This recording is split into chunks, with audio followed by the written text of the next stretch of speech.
I'm going to read from Ecclesiastes, and it's the familiar words that we've heard many different times, and then I'm going to talk a little bit about why I selected this today.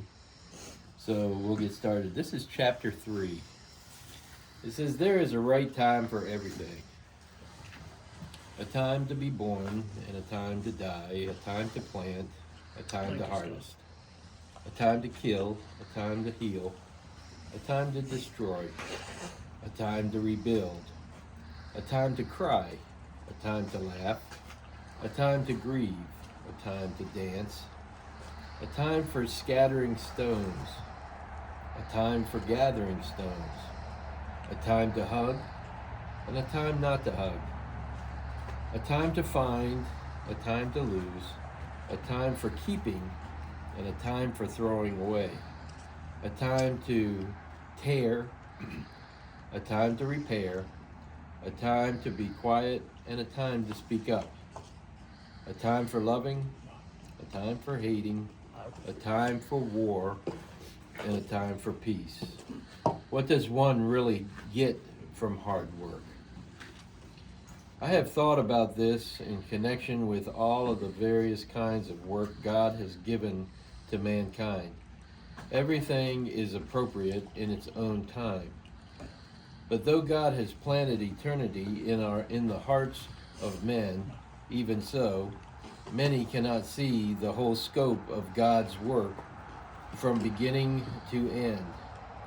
So I conclude that, first, there is nothing better for a man than to be happy and to enjoy himself as long as he can. And second, that he should eat and drink and enjoy the fruits of his labor, for these are gifts from God.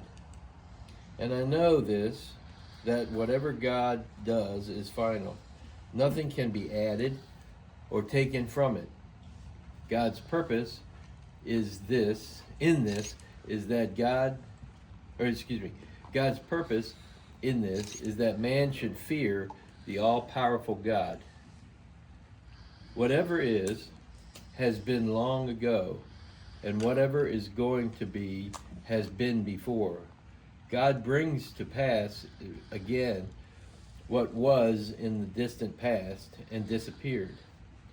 Moreover, I have noticed that throughout the earth, justice is giving way to crime, and even the police courts are corrupt. I said to myself, in due season, God will judge everything man does, both good and bad. And then I realized that God is letting the world go on its sinful way so that he can test mankind, and so that men themselves will see that they are no better than beasts. For men and animals both breathe the same air, and both die. So mankind has no real advantage over the beast. What an absurdity.